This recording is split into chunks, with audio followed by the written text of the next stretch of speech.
कि नोट बरसेला तोहरा नथुनिया पे जब हिलावेलू कमर हारमोनिया पे खेसारी लाल यादव। इस गाने को लेकर भोजपुरी में काफ़ी विवाद मचा हुआ है। यानी कि मैं बताऊंगा नहीं, आपको दिखाऊंगा अभी, वीडियो में बने रहिएगा, स्किप मत कीजिएगा।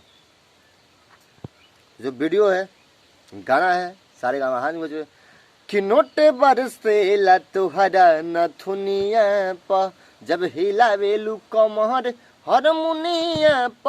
नोट बरसेला तोहरा नथुनिया प जब हिलावेलू कमर हारमोनिया प। नोट बरसेला तोहरा नथुनिया पर। इस गाने को ड्यूट किए हैं प्रियंका सिंह, राइटर हैं कृष्णा बेदर्दी, जो भोजपुरी के बेहतरीन राइटर हैं, सिंगर खेसारी लाल यादव, प्रियंका सिंह।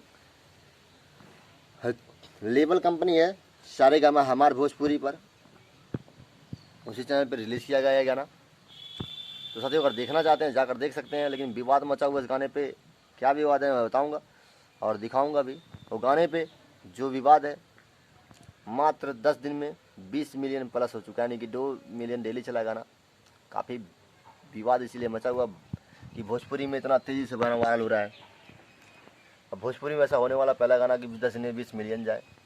तो जी हाँ साथियों, अगर आपको वीडियो पसंद आया और चैनल पहली बार आए हो तो प्लीज़ चैनल को सब्सक्राइब करें। किसी पर गलती हुई हो तो वीडियो में हमें माफ़ कर दीजिए। जय हिंद, वंदे मातरम। फिर मिलेंगे अगले वीडियो में।